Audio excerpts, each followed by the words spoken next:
여러분 안녕하세요. 갑자기 제 얼굴이 나와서 놀랐죠. 제가 이제 녹화를 하다 보니까 신기술을 이제 마스터해가지고 이런 것도 할 수 있다라는 걸 보여드리려고 했는데 문제는 뭐냐면 국어가 쓸 게 너무 많아가지고 제가 이렇게 쓰다 보면 제 각도가 너무 징그러운 거예요. 그래서 일단 제가 여러분들 없는 이 빈 교실에서 수업을 하고 있다라는 것만 잠깐 보여드리고 그 뒤에는 계속 이제 하도록 할게요. 여러분 모두 다 우리 학습 활동인 282쪽을 다들 피셨죠? 네, 피셨을 거라고 믿고 수업을 시작하고요. 오늘도 당연하게 출석 과제 꼭 해주시는 거 잊으면 안 됩니다. 네, 수업 시작하겠습니다. 자, 1번 남신의 주 유동 박시봉방을 시상 전개에 따라 네 부분으로 나누고 각 부분의 중심 내용과 화자의 정서를 정리해보자 라고 되어 있네요. 자, 여러분 이거 제가 앞에서 여러분들과 함께는 아니죠. 저 혼자서 본문을 네 가지로 나눠서 정리를 했었어요. 기억나세요? 여기 앞부분에 보시면 있는데 문제는 저도 이제 제 필기가 다 사라져가지고 그래도 여러분 보시면 딱 알죠? 맨 처음에 어디서 끊었어요? 맞아, 그 쥔을 붙이었다까지 끊었던 거 기억나세요? 쥔을 붙이었다 해서 1번 끊었었죠. 뭐라고 했었냐면 그때 가족과 헤어져서 내가 힘들게 살고 있다라는 거를 여기까지 알 수 있다라는 이야기를 했습니다. 그쵸? 자, 그래서 우리가 이제 뒤에 넘어가서 그 부분을 그대로 쓰면 됩니다. 자, 1번 이미 쓰져 있네요. 화자는 가족과 멀리 떨어져 지내고 있다라는 거 맞죠? 그쵸? 맞아요. 그쵸? 그래서 그로 인해서 화자는 쓸쓸함과 상실감을 느끼고 있다라는 것도 너무 당연한 얘기고요. 우리는 두 번째 거를 찾아보면 당연히 9행부터 몇 행까지겠어요? 9행부터 19행까지입니다. 19행. 여러분 이 행은 줄로 세는 거 아시죠? 줄로 세는 거. 19행이 여러분 어디냐면요. 제가 귀찮아서 그냥 말씀 바로 드릴게요. 19행이 나는 내 슬픔과 어리석음에 눌려 죽을 수밖에 없는 것을 느끼는 것이었다. 이 부분까지예요. 자, 그러면 중심 내용이 뭐예요? 맞아. 얘가 이제 그 부분이잖아요. 막 그 깔아진 방에서 복덕불 같은 거 이제 보면서 북덕불 같은 거 보면서 아, 나는 정말 힘들게 살았다. 난 진짜 어리석구나. 이런 지나온 삶에 대한 그치 뭐예요? 회한과 한탄 쓸게요. 지나온 삶에 대한 회한과 한탄이 있었고요. 그쵸? 그리고 그 마지막 부분에서 나는 내 슬픔과 어리석음에 눌려 죽을 수밖에 없다 라고 하는 부분은 모두 엿볼 수 있어요. 그렇지, 이게 바로 절망적인 태도예요. 암울한 현실에 대한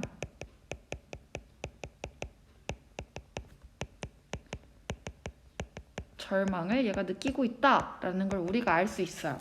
그쵸? 자, 그러면 당연하게 화자의 정서는 뭐겠어요? 그치, 이거 너무 당연하죠. 일단 본인 자체에 대해서 계속 후회하고 반성하고 있는, 그치? 반성을 쓸 수 있겠고요. 반성. 그쵸? 그 다음에 내가 왜 이렇게 살았을까 너무너무 부끄럽다 하는 부끄러움.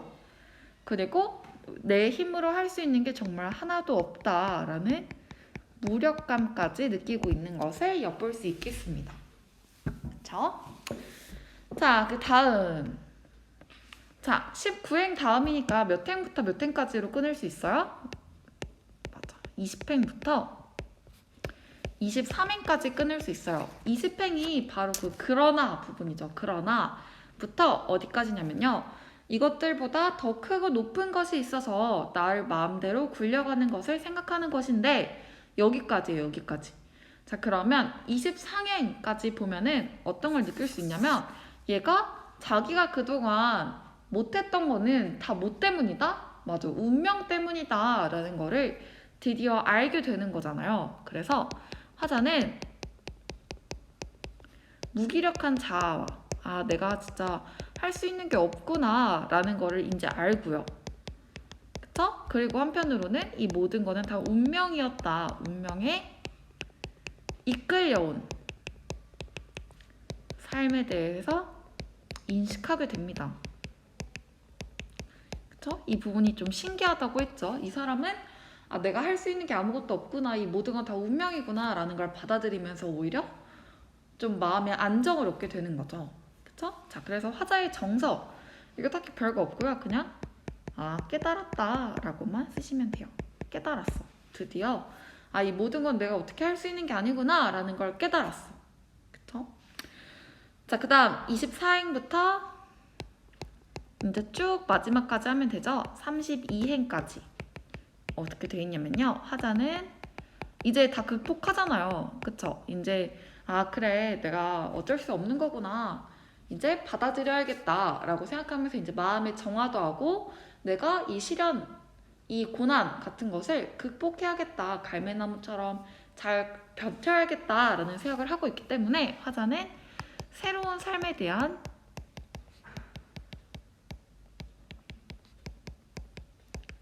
의지를 드러내게 됩니다. 자, 그럼 여기도 이제 할 수 있는 게 엄청 많죠. 일단 의지가 있으니까. 어떤 의지? 현실을 극복하겠다는 의지 있고요. 당연히 절망에서 이제 희망 바뀌었고요. 그 다음에 뭐 성찰, 반성 모든 거 다 되겠습니다. 네, 밑으로 넘어갈게요. 자, 그러나를 중심으로 화자의 정서와 태도가 어떻게 변하는지를 살펴보세요. 이거 너무 쉽죠? 그쵸? 원래 앞까지만 해도 바로 여기까지만 해도 되게 암울하고 절망적이었단 말이야. 슬픔과 어리석음에 눌려 죽을 수밖에 없다 이런 생각도 하다가 갑자기 그러나가 나오고 태도가 확 바뀌죠. 그쵸? 자, 그러니까 그 전에는 어떤 감정을 느꼈을까요? 그치, 여기 있는 것처럼 일단 외로워. 그쵸? 가족들과 다 뿔뿔이 흩어져서 집도 없이 헤매는 그런 나의 외로움을 느낄 수 있고요. 쓸쓸하고요. 또 한편으로 뭐도 있냐면요. 무기력함도 있죠. 그쵸? 얘 누워서 원래 아무것도 안 해요. 그쵸? 가만히 누워가지고 내가 할 수 있는 게 정말 없구나 라는 무기력함 느끼고 있고요. 그 다음에 이 위에서 가장 잘 드러나는 좌절과 절망을 우리가 느낄 수 있겠습니다. 그쵸? 좌절과 절망이 있다 보면 뭐도 있냐면요. 지나온 일들이 다 후회로 남아요. 그쵸? 다 하늘로 남고요. 그러니까 계속 되새김질을 하는 거죠. 그래서 뭐라고 얘기할 수 있냐면요. 회한이라고 얘기할 수 있는데요. 회한 말 그대로 그냥 후회하고 한탄한다 라는 의미로 받아들이시면 되겠습니다. 그 다음에 당연히 얘는 지금 슬프겠죠. 지금 상황이 굉장히 안 좋아요. 슬프고 안 좋고 한편으로는 그 북덕불 끌어안으면서 지나온 삶에 대해서 반성을 하고 있는 것도 알 수 있겠죠. 그런데 이 그러나를 통해서 시상이 전환됩니다. 그쵸? 시상이 어떻게 전환되나요? 맞아요. 얘는 이제 꿈을 꾸기 시작해요. 새로운 삶에 대해서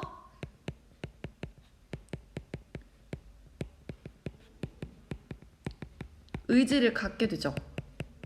그리고 희망도 갖게 됩니다. 그쵸? 나는 이제 갈매나무처럼 이 모든 것들을 버텨나가겠다라는 삶에 대한 의지와 희망을 보여주게 됩니다. 네, 그러면 2번도 모두 끝났습니다. 283쪽으로 넘어가겠습니다. 되게 빨리 끝나죠? 저 혼자서 하니까. 혹시 어려운 부분이 있으시면 언제든지 저한테 메시지 주셔도 되고요. 아니면은 밑에 댓글로 남겨주셔도 됩니다.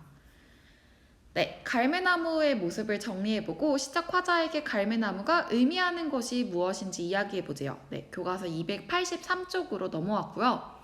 갈매나무 모습 어디에 있냐면요. 여기 앞에 보면 있죠. 네, 갈매나무 여기 있었죠. 먼 산 뒷 옆에 바위 옆에 따로 외로이 서서. 그쵸? 그러면 지금 상황이 어때요? 일단 먼 산에 바위 옆에 외롭게 혼자 서서요. 하얀 눈을 맞죠. 어두운데 하얀 눈을 맞는 갈매나무를 볼 수 있어요. 그럼 이거를 그대로 여기다가 써주시면 되겠습니다. 네, 그대로 한번 써볼게요. 자, 갈매나무는 우선 먼 산, 그쵸? 바위 옆에 외롭게 서서 하얀 눈을 맞고 있음. 그쵸? 얘는 지금 바위 옆에 외롭게 서서 하얀 눈을 다 맞고 있어요. 그런데 겨울이었잖아, 지금. 그쵸? 그러니까 저번부터 이야기를 했지만 나무한테 사실 겨울이라는 계절은 굉장히 춥고 힘든 고난을 의미하겠죠. 그러다 보니까 이 갈매나무는 더 나아가서 어떤 의미를 담을 수 있냐면, 네, 잠시 종이 지나갔고요. 어떤 의미를 담을 수 있어요? 그렇지, 이 갈매나무처럼, 그치? 눈에도 굴복하지 않고, 눈에, 눈을이라고 할까요? 눈을 맞으면서도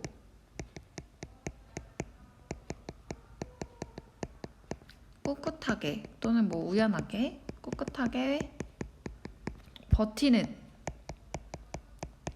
갈매나무처럼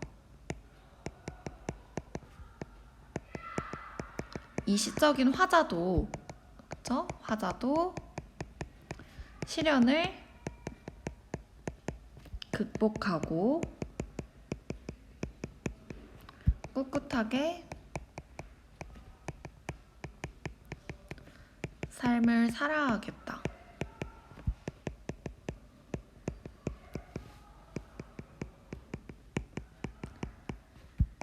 의지를 드러내는 것으로 볼 수 있습니다. 자, 그래서 갈매나무가 뭐다? 객관적 상관물이다 라는 이야기를 한 번 더 강조를 하고요.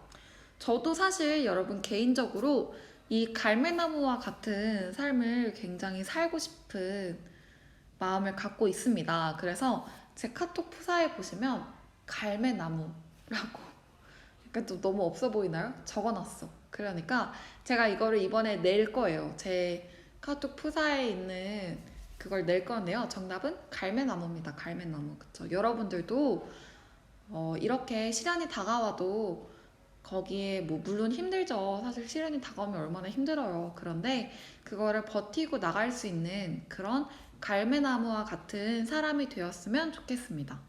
그쵸? 네. 밑으로 내려옵니다.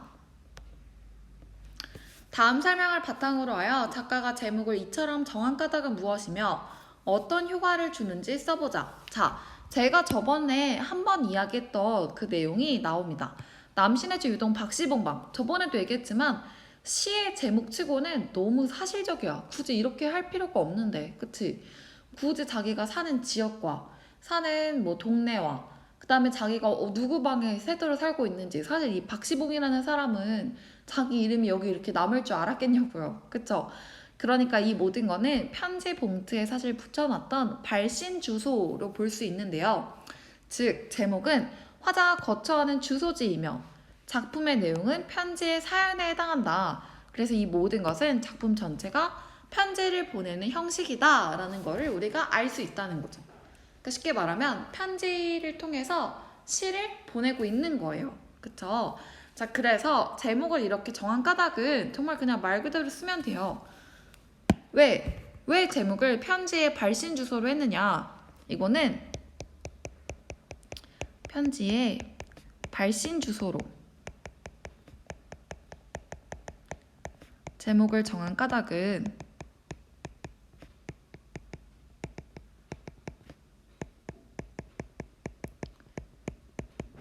편지를 보내는 형식을 통해서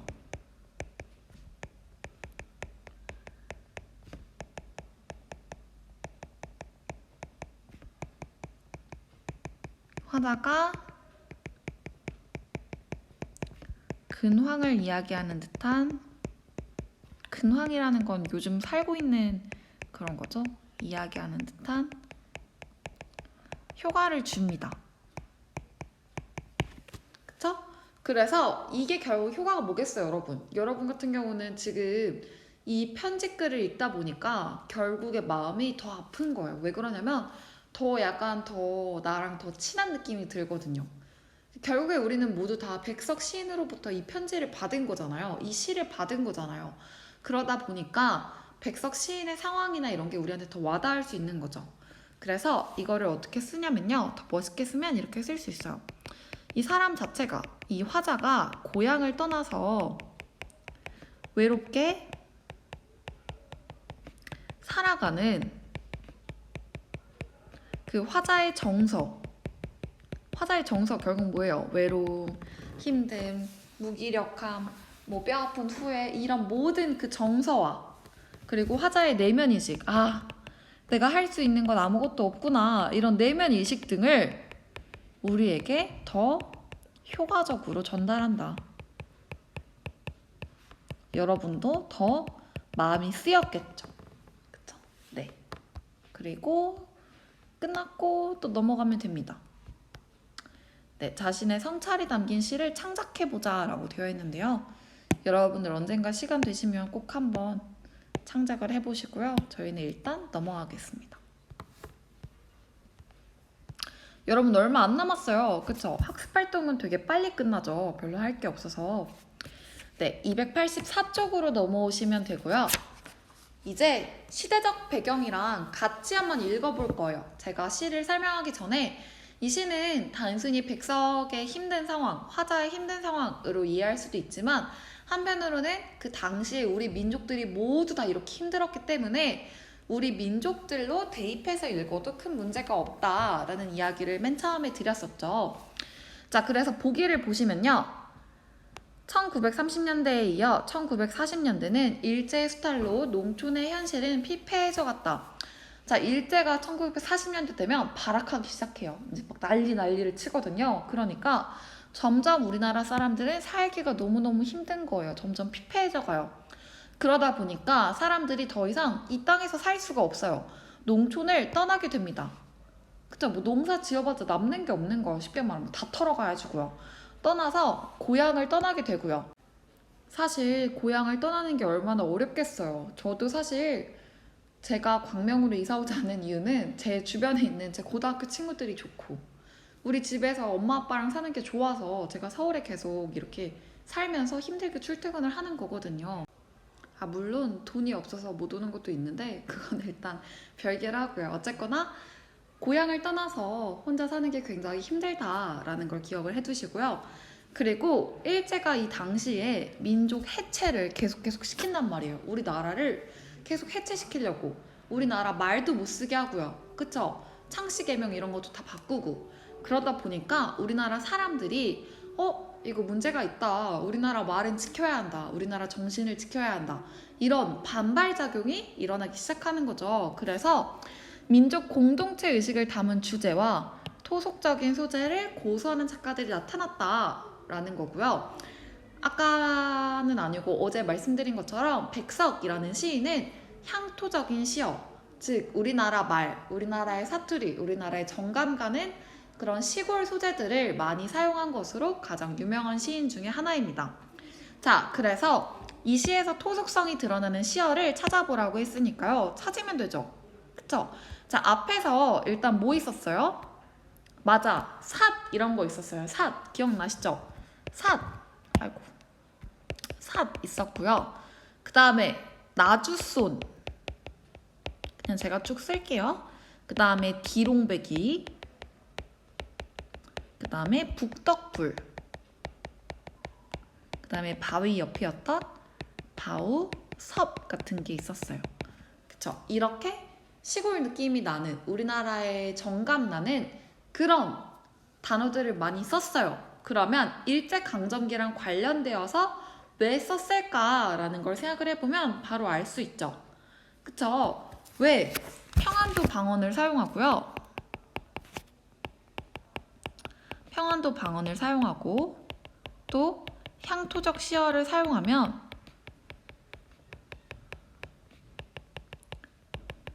아까 말한 것처럼 우리나라의 말을 보존할 수 있고요. 이때는 우리나라 말 자체를 잘 못 쓸 때예요. 사실 30년대로 가기 시작하면 일제가 우리나라 말 국어 수업 자체도 이제 없애고요. 모두 다 일본어로 이야기하고 일본어로 수업하고 그럴 때입니다. 그래서 우리나라의 말을 보존하는 그런 의식이 있고요. 한편으로는 이 말에 항상 우리의 정신이 담겨 있는 거거든요. 그래서 뭐까지 보존을 하냐면요. 공동체 의식을 담으려고 한 겁니다. 그쵸? 이 말을 보존함으로써 우리의 정신까지 보존하려고 했다라는 거를 알 수 있고요. 한 가지 더, 얘도 결국에 지금 계속 반성하고 계속 힘들어하고 내가 이것을 버티겠다라는 거를 일제강점기랑 연결을 지으면 어떻게 볼 수도 있어요?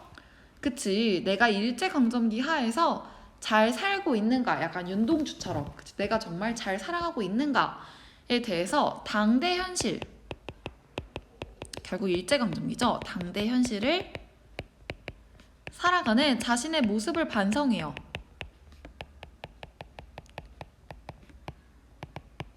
그리고 마지막에 갈매나무 나오면서 어떻게 생각해요?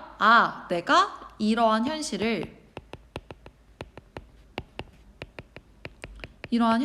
내가 이러한 시련과 고난을 극복하겠다라는 의지를 보여주는 거로도 해석을 할 수 있겠습니다.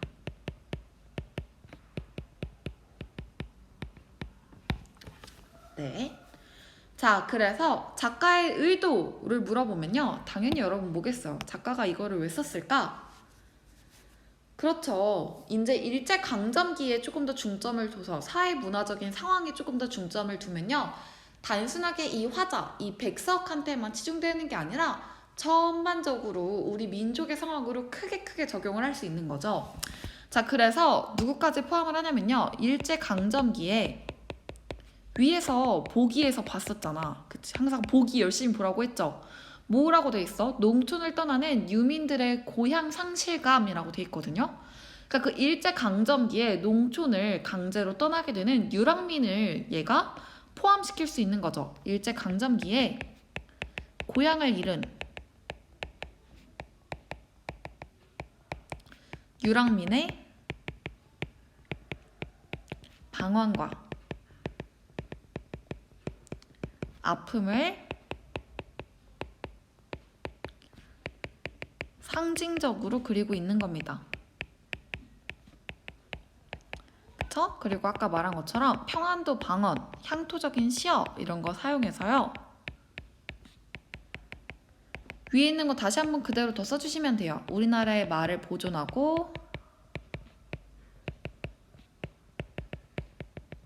공동체 의식을 담으려고 했습니다.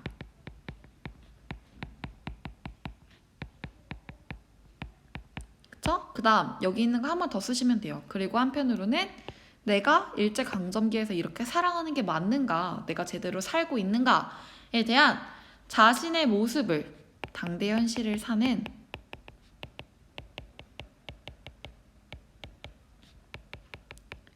자신의 모습을 반성하고, 그쵸? 그리고 현실과 시련과 고난을 극복하겠다는 의지를 드러낸다.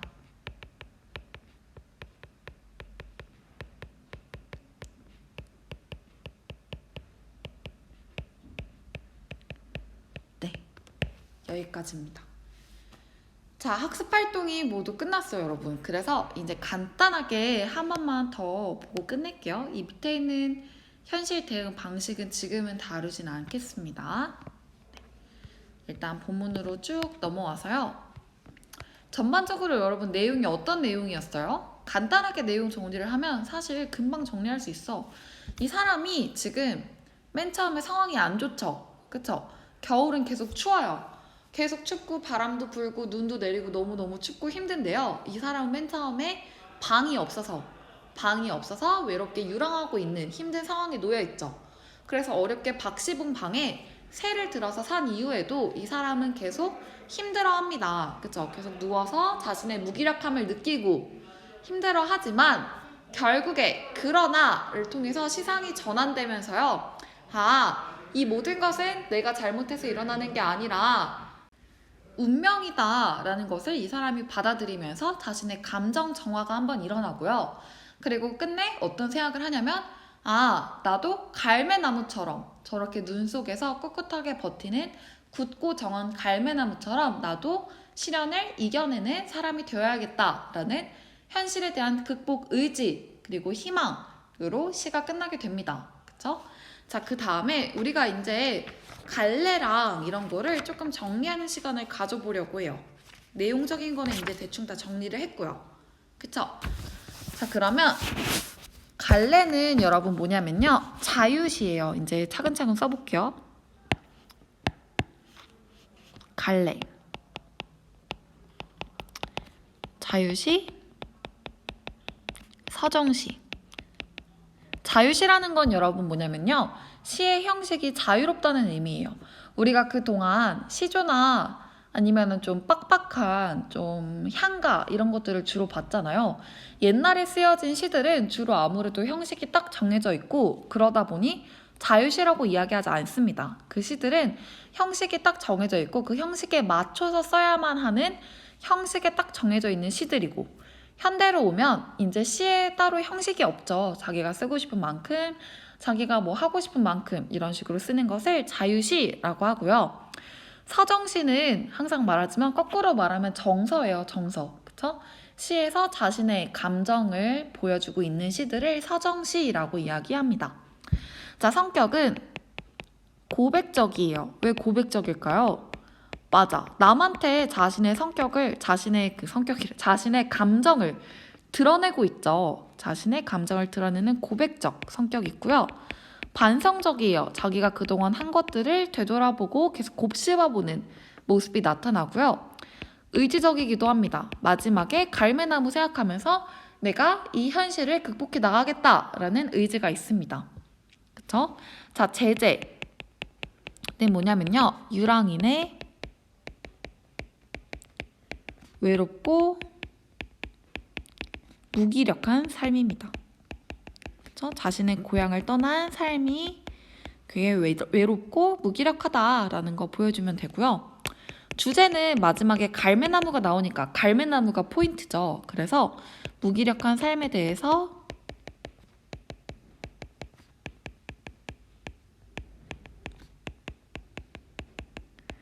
반성하고 한편으로는 새로운 삶에 대한 의지를 드러내고 있습니다.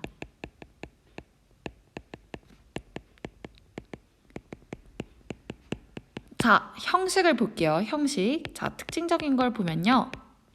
일단 제목이 남신의주 유동 박시봉방 편지의 발신주소라고 했죠. 자, 첫 번째 특징은 뭐냐면요. 발신주소, 편지의 형식을 빌려서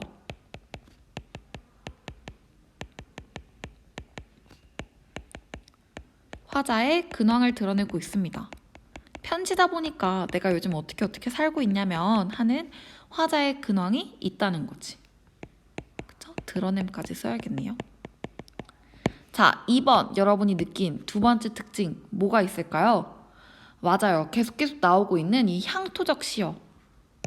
그쵸? 평안도 방언과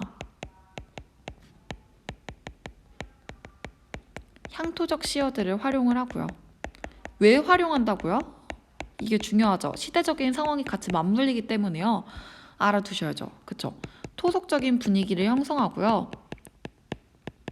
우리 뒤에서 한 것처럼 뭐도 해요? 그치? 이런 향토적인 시어를 사용함으로써 우리나라의 말을 보존하고요. 그리고 그 말 속에 있는 우리나라의 공동체 정신 또는 뭐 우리나라의 정신, 이런 것들을 보존하려는 작가의 의도를 알 수 있다라고 이야기를 했습니다. 자, 그 다음 세 번째는 제가 사실 얘기해 준 적은 없는데요. 여러분 전반적으로 보시면 뭐가 되게 많아요. 뭐가 많을까? 한번 쭉 보세요. 문장 부호 중에 뭐가 되게 많거든요. 찾으셨을까요? 네. 사실 여러분 보면요. 쉼표가 되게 많아요. 없고 또 그다음에 여기 쉼표. 자, 쉼표 엄청 많은데요. 쉼표 보통 이렇게 많이 쓰지 않아요. 그쵸? 그러면 쉼표를 왜 이렇게 많이 썼을까? 그 부분에 대해서 생각을 해보면 돼요. 자, 쉼표를 쓰면 일단 우리가 어떻게 읽게 될까요? 좀 쉬어서 읽겠죠? 그쵸? 더해오는데 약간 뭔 느낌인지 알죠? 바로 날도 저물어서 바람은 더욱 세게 불고 추위는 점점 더해오는데 이렇게 조금씩 쉬게 되는 거죠. 원래 쉼표가 쉬라고 있는 거니까. 그러면 우리가 이거를 의도적으로 쉬어서 읽게 되면 시 전반적으로 어떠한 영향을 줄 수 있을까요? 그게 포인트예요. 음보 이런 거 여러분 기억나세요? 사실 옛날 시에서는 음보처럼 우리가 딱딱 끊어서 읽는 게 사실 띄어쓰기나 이런 걸로 우리가 명확하게 알 수 있었죠. 딱 보기만 해도 몇 음보인지 우리가 거의 파악할 수 있었단 말이에요. 시 같은 거 특히. 띄어쓰기 단위로 그냥 끊어 읽으면 되니까요. 근데 현대시 같은 경우는 그렇게 눈으로 봤을 때는 사실 우리가 형식을 바로바로 알기가 힘들어요. 아까 자유시라고 했잖아요. 그쵸? 그래서 이런 거를 뭐라고 하냐면요. 내재율이라고 합니다. 자, 그래서 정리를 해보면요. 쉼표의 잦은 사용, 쉼표의 잦은 사용으로 내재율을 얻게 되는데요. 자, 내재율이라는 게 있고 외형률이라는 게 있습니다. 운율이에요. 운율에 내재율이 있고 외형률이 있는데요. 외형률은 말 그대로 바깥 외자예요. 바깥 외자. 바깥에서 딱 형태의 운율이나 이런 게 딱 명확하게 보이는 거. 주로 고전시에 많겠죠. 네, 고전시에 주로 많고요. 현대시는 사실 우리가 운율을 딱 눈으로만 봐서는 알 수 없고요. 이렇게 자세히 찾아봐야 알 수 있어요. 여러분은 사실 처음 보자마자 쉼표가 많네 이렇게 느낀 분들 잘 없을 거예요. 이런 거는 현대시에서의 운율은 우리가 정말 찬찬히 찾고 찬찬히 읽어야 겨우겨우 알 수 있는 안에 운율이 내재되어 있는 운율이 안에 숨어 있는 그런 것들을 내재율이라고 하고요. 주로 현대시에서 많이 드러납니다. 그쵸? 네. 자, 그 다음 마지막 뭐냐면요. 산문적인 서술입니다. 통해서 시상을 전개한다. 보통 여러분 보시면요. 시는 좀 짧고 간결했잖아요. 우리가 그동안 우리가 흔히 생각하기도 그렇죠. 시는 좀 짧고 간결하고 좀 함축적이어야 되고 이런 느낌으로 생각을 많이 하잖아요. 근데 지금 이 남신해주 유동 박시봉방이라는 이 시는 아무래도 편지 형식을 띠고 있다 보니까 편지의 발신 주소로 이렇게 보내는 느낌으로 지금 작가가 일부러 이 시를 쓴 거잖아요. 그러다 보니까 말들이 좀 다 길죠. 산문적이에요. 문장이 그대로 다 이어져 있죠. 어느 사이엔가 나는 아내도 없고 또 아내와 같이 살던 집도 없어지고 또 이렇게 멀리 떨어져가지고 끝에 헤매였다. 이거 사실 한 줄로 이렇게 썼으면 시인지 소설인지 우리가 거의 구별하기도 힘들었을 거예요. 이런 것들을 산문적인 서술이라고 하고요. 거의 글처럼 줄글처럼 시의 시상이 계속 전개되고 있다라는 거를 알아두시면 되겠습니다. 네, 형식적으로 이렇게 4가지 알아두시면 되고요. 그 이외에 제가 저번에 설명해 드렸던 객관적 상관물까지만 알아두시면 남신해주 유동 박시봉방에서는 크게 문제가 될 게 없습니다. 너무 간단하죠? 네, 우리 이제 진짜 마지막으로 281쪽에 281쪽 아니고 더 가야 돼요. 285쪽에 이것만 마지막으로 보고 같이 마치겠습니다. 자, 1940년대 문학은 일제강점기니까요. 그쵸? 일제 탄압이 극에 달해서 얘네가 한참 발악할 때예요. 그래서 많은 작가들이 사실 친일적인 작품을 썼지만 이렇게 다양한 방식으로 일제에 저항하는 사람들이 있었다는 거죠. 그쵸? 대놓고 약간 이육사나 이런 느낌으로 강하게 그 저항하는 의지를 강하게 표출하는 시인들이 있고요. 백석처럼 이렇게 향토적인 시어를 사용함으로써 내가 우리나라의 말을 계속 기억하고 있고 우리는 우리나라의 말을 계속 지키겠다라는 의지를 보여주는 저항시들도 있습니다. 네, 남신해주 유동 박시봉방의 문학사적 가치 읽어보면요. 암담한 시대 상황과 가난한 현실 때문에 힘든 삶을 살아야 했던 지식인의 내면의식. 그쵸, 백석도 사실 지식인이니까요. 그 지식인이 내가 일제 상황에서 어떻게 살아가야 되느냐 그런 내면의식, 그리고 내가 이거를 갈매나무처럼 버티겠다라는 굳은 삶의 의지 잘 드러나고 있고요. 토속적인 소재나 평안도 방언을 사용해서 한국의 전통적인 정서를 강조한다 라는 것도 그냥 보시면 되겠습니다.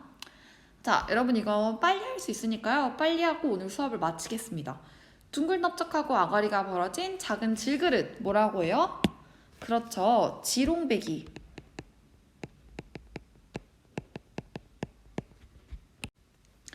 여러분 교과서에는 사실 딜이라고 돼 있는데 지금은 질로 바꾼 것 같아요. 아마 국외음악 때문이겠죠? 지롱배기라고 보시면 되고요. 자, 지피나 풀, 겨등이 뒤섞여 엉클어진 뭉텅이의 피운물 뭐라고 해요? 불 들어가는 거니까 그쵸? 북덕불이다 라는 거 바로 알 수 있겠고요. 저녁 무렵 마지막 하나 남은 나주손이라는 거를 알 수 있겠습니다. 네. 여러분 오늘도 너무너무 고생 많으셨고요. 다음 시간에는 우리가 드디어 현대 소설로 들어가게 됩니다. 오늘도 너무 고생 많으셨고 출석 과제 하는 거 꼭 잊지 말고 해주세요. 오늘도 고생 많으셨습니다.